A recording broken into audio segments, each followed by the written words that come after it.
আসসালামু আলাইকুম ওয়া রাহমাতুল্লাহি ওয়া বারাকাতুহু। মাহফিলে এসে আপনারা খুশি না বেজার? আপনাদের টার্গেটটা ওই যে বাসার সাহেবের ওয়াজ শুনবেন, আমি একটু সময় নষ্ট করবো আর কি। ঠিক আছে তো, উনি চলে আসছেন, কাছে কিনারে চলে আসছেন, অপেক্ষা করেন, উনি আসার আগ পর্যন্ত একটু সময় নষ্ট করব। আপনারা যে মাহফিলে এসেছেন খুশি না বেজার? কতটুকু খুশি? আপনি যদি চিন্তা করেন আমি যে চা দোকানে বসতাম, একটা চা খাইতাম, চা খাওয়াইতো, অনেক বেশি ভালো হইতো। আল্লাহ পাক রব্বুল আলামিন আমাকে আপনাকে যে মাহফিলের জন্য কবুল করেছেন, শুকরিয়া আদায় করব কার? আদায় করব কার? আলাম নাজআল্লাহু আইনাইনি ওয়া লিসানাও ওয়া শাফাতাইন। বান্দা, এই জবান দিয়ে তুমি কার শুকরিয়া আদায় করো? যে জবানটা তো আমি দিয়েছি, ঠিক কিনা? আলাম নাজআল্লাহু আইনাইনি ওয়া লিসানাও ওয়া শাফাতাইন। এই জবান দিয়ে শুকরিয়া আদায় করা লাগবে কার? আমরা শুকরিয়া আদায় করব কার? হুকুম মানব কার? আকাশ বাতাস মুখরিত করে আল্লাহ পাক রব্বুল আলামিন আমাকে আপনাকে যে মাহফিলের জন্য কবুল করেছেন, তাই সবাই বলি আলহামদুলিল্লাহ, হামদান কাসীরান তাইয়িবান মুবারাকান ফীহি লিজালালি ওয়াজহিকা ওয়া আযীমি সুলতানিক। শুকরিয়া আদায় করলাম কার? কার শুকরিয়া আদায় করেছি? মহান আল্লাহ পাক রব্বুল আলামিন পবিত্র কোরআনে ইরশাদ করেন, দুনিয়ার মানুষ, আমি তোমাদেরকে সৃষ্টি করেছি, অসংখ্য নিয়ামত দিয়েছি, আমার নিয়ামত গুলো ভক্ষণ করে বান্দা আমার শুকরিয়া আদায় করা লাগবে। ওয়া ইন তাউদ্দু নি'মাতাল্লাহি লা তুহসুহা ইন্নাল ইনসানা লাযালুমুন কাফফার। আল্লাহ পাক রব্বুল আলামিন বলেন, বান্দা তোমাকে আমি অসংখ্য নিয়ামত দিয়েছি, এত বেশি নিয়ামত দিয়েছি, গুনে গুনে যদি তুমি গোনা শুরু করো আমার নিয়ামত গুলো তুমি গুনে শেষ করতে পারবে না, ঠিক কিনা? ওয়া ইন তাউদ্দু নি'মাতাল্লাহি লা তুহসুহা ইন্নাল ইনসানা লাযালুমুন কাফফার। বান্দা, আমার এই অসংখ্য নিয়ামত বান্দা তুমি গুনে গুনে কখনো শেষ করতে পারবে না, ঠিক কিনা? তাই শুকরিয়া আদায় করবো কার? প্রশংসা করবো কার? আজকের এই মাহফিলে আমরা উপস্থিত হয়েছি মহান রবের দরবারে শুকরিয়া জ্ঞাপন করে বিশ্বনবী মুহাম্মদুর রাসূলুল্লাহ সাল্লাল্লাহু আলাইহি ওয়াসাল্লামের উপরে শত কোটি দরুদ আমরা সবাই পড়ি সাল্লাল্লাহু আলাইহি ওয়াসাল্লাম। সম্মানিত হাজিরিন, আজকে আপনাদের সম্মুখে আমি একটি কোরআনের আয়াত তেলাওয়াত করেছি। ইয়াসআলুনাকা আনিস সাআতি আইয়ানা মুরসাহা কুল ইন্নামা ইলমুহা ইনদা রাব্বী।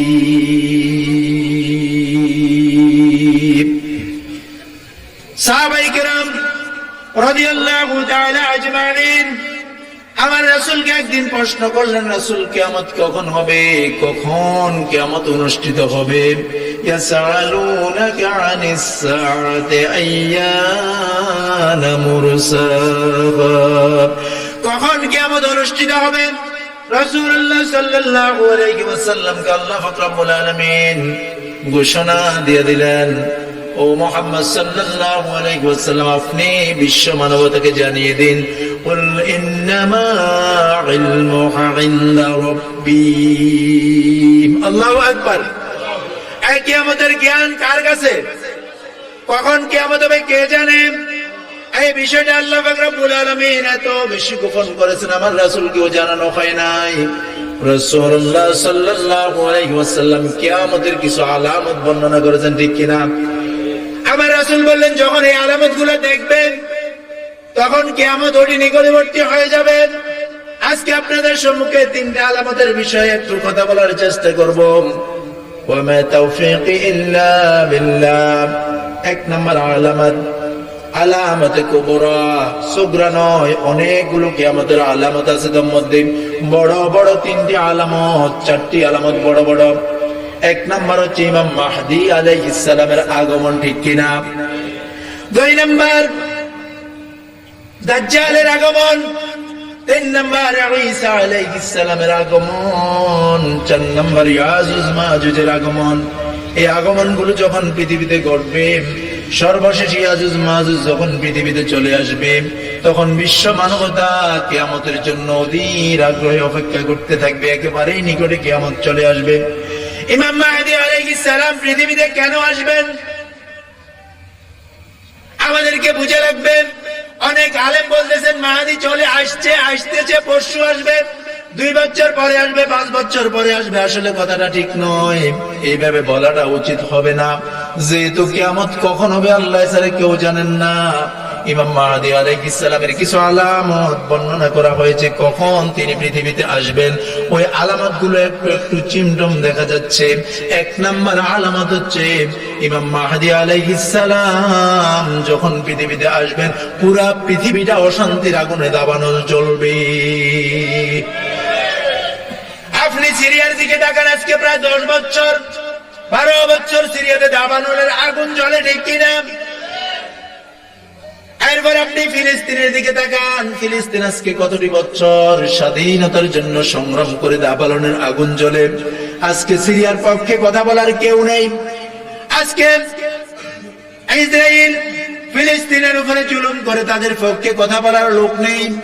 আফগানিস্তান ধ্বংস করা হলো, তাদের পক্ষে কথা বলার আজকে লোক নেই।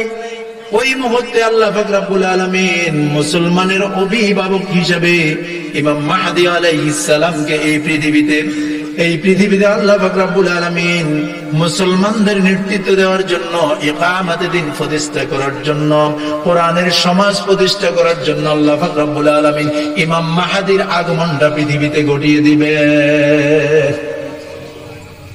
পুরা পৃথিবী আজকে ইমাম মাহদীর জন্য অধীর আগ্রহে অপেক্ষমান, ঠিক কিনা?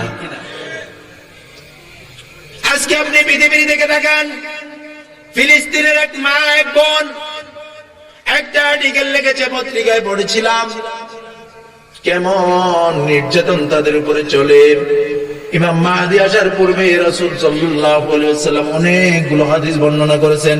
ইমাম মাহদীর বিষয়ে প্রায় 50টি হাদিস বর্ণিত হয়েছে, 50-55টি হাদিস।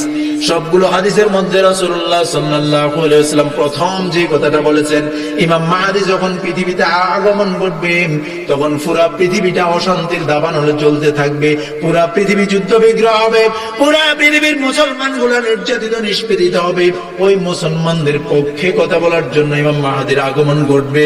ওই যে বলতেছিলাম, ফিলিস্তিনে এক মা একটি আর্টিকেল লিখেছেন, তার স্বামী মিশর আল আজহারের প্রফেসর ছুটিতে বাড়িতে এসেছে, স্বামীর সাথে দুপুরে খাওয়া দাওয়া করবে। স্বামী বলল, আমি একটু বাজার থেকে আসি, একটা কাজ আছে, কাজটা সেরে আসি।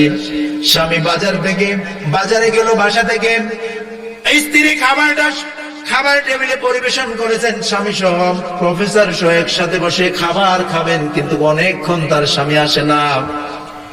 এরপরে কিছুক্ষণ পর তার একমাত্র ছেলেকে পাঠালো বাবাকে খুঁজে আনার জন্য। তোমার বাবা কোথায় গেল, একটু দেখো, খুঁজে আসো। ফিলিস্তিনিদের আজকে নিত্যদিনের সঙ্গে এই ঘটনাগুলো।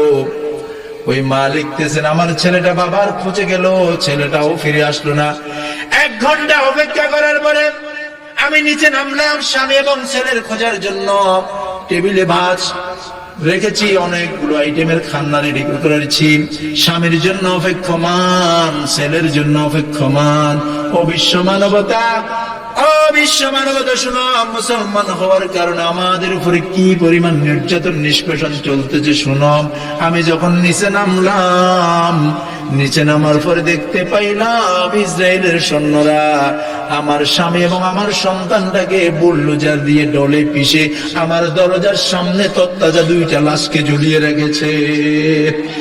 ওই মহিলা স্বামী এবং সন্তানের লাশ দেখার পরে কেমন মুসলমান, কেমন ইমানদার, সাথে সাথে হাই হুতাশ করলেন না। আমাদের মহিলারা তো স্বামী মারা গেলে হাই হুতাশ করে, সন্তান মারা গেলে হাই হুতাশ করে।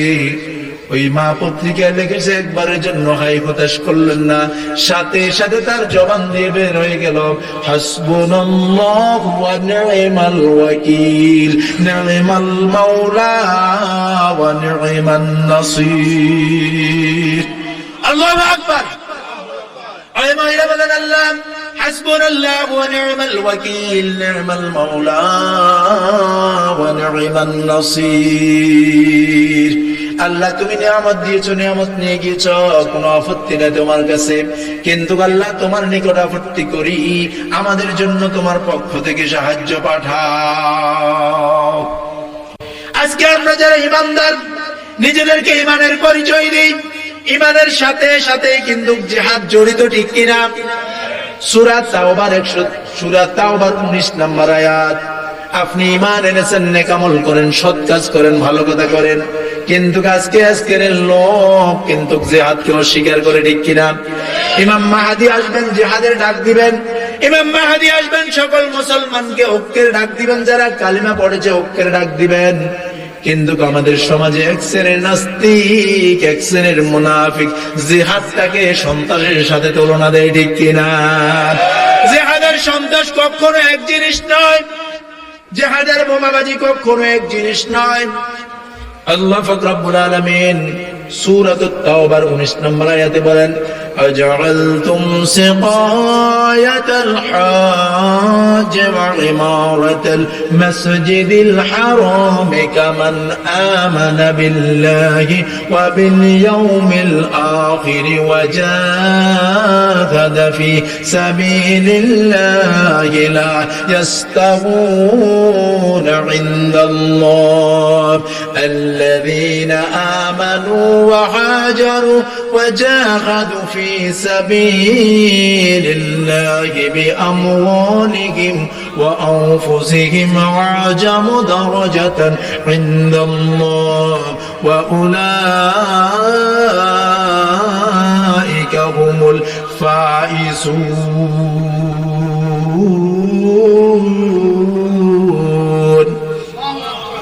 আল্লাহ পাক রব্বুল আলামিন সূরা তাওবার 19 এবং 20 নম্বর আয়াতে বলেন, দুনিয়ার মানুষ, ঈমানদার, একটু কান পেতে শোনো। তোমরা ঈমান এনেছো, নিজেরা গর্ববোধ করে ঈমান এনেছো। তোমরা বাইতুল্লাহর খেদমত করে হাজীদেরকে পানি পান করাও। আসলে হাজীদের পানি পান করার মধ্যে কোনো কল্যাণ নেই। ওই যে তোমরা বাইতুল্লাহর মুতাওয়াল্লি, মসজিদের মুতাওয়াল্লি, তুমি মনে করছো আমি মসজিদের মুতাওয়াল্লি, আল্লাহ আমাকে জান্নাত দিয়ে দিবে। আল্লাহ পাক রব্বুল আলামিন বলেন, না না, ওই ব্যক্তি উত্তম, কামান আমানা বিল্লাহি ওয়া বিল ইয়াউমিল আখির ওয়া জাহাদা ফি সাবিলিল্লাহ। ঈমান আনার পরে আখিরাতের উপরে বিশ্বাস করে 3 নাম্বার কাজটা হচ্ছে, বান্দা আল্লাহর রাস্তায় সংগ্রাম করা লাগবে, ঠিক কিনা? আজকে আপনি যদি আল্লাহর রাস্তায় সংগ্রামের কথা বলা হয়, ইমাম মাহাদির জন্য পুরো পৃথিবী অপেক্ষা করে। ইমাম মাহাদি সর্বপ্রথম যে কাজটা করবেন, বায়াত নেয়ার ফলে সর্বপ্রথম তিনি জিহাদের ডাক দিবেন, ঠিক কিনা? আজকে যারা জিহাদকে সন্ত্রাস বলে, আজকে যারা জিহাদকে জঙ্গিবাদ বলে, তারা কোথায় যাবে? বিশ্ব মানবতাকে আল্লাহ পাক রব্বুল আলামিন 3 শ্রেণীতে ভাগ করেছেন। কয় শ্রেণী? 1 নাম্বার কাফির, যারা কুফরি করে, তারা কাফির, তারা কোরআন মানে না, হাদিস মানে না। আল্লাহ পাক রব্বুল আলামিন পবিত্র কোরআনে ইয়া আইয়ুহাল্লাযীনা কাফারু বলে তাদেরকে আল্লাহ পাক রব্বুল আলামিন সম্বোধন করেছেন।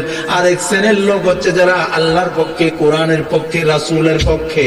ইন্নাল্লাযীনা আমানু ওয়া আমিলুস সলিহাতি কানাত লাহুম জান্নাতুল ফিরদাউস নুসুলা। আরেক দল হচ্ছে ঈমানদার, যারা আল্লাহর পক্ষে, আল্লাহর উপর ঈমান আনয়ন করবে। আল্লাহ পাক রব্বুল আলামিন তাদেরকে জান্নাতের শুভ সংবাদ দিয়েছেন। কয় দল? কয় দল গেল? 1 নাম্বার কাফের, 2 নাম্বার ঈমানদার, সচ্চা ঈমানদার। মাঝখানে আরেকজন আছে, আল্লাহ পাক রব্বুল আলামিন সম্বোধন করেছেন মুনাফিক, ঠিক কিনা? ঈমানদার নয়, কাফের নয়, মাঝখানে আছে মুযাবযাবিন, বলে পরিবেশ ভালো না, কোরআনের পক্ষে কথা বলা যাবে না, এরাই হচ্ছে মুনাফিক। কোরআনের কথা বলার জন্য পরিবেশ লাগে না। ইমাম মাহদী আসার পরে যখন জিহাদের ডাক দিবে, এক শ্রেণীর লোক ইমাম মাহদী আসার পরেও বলবে যে পরিবেশ তো কিন্তু ভালো না, আমরা ইমাম মাহদীর পক্ষেও নাই, ইসরায়েলের পক্ষেও নাই, ইহুদির পক্ষেও নাই, ইমাম মাহদীর পক্ষেও নাই। আল্লাহ পাক রব্বুল আলামিন এই লোকগুলোকে চিহ্নিত করেছেন মুনাফিক।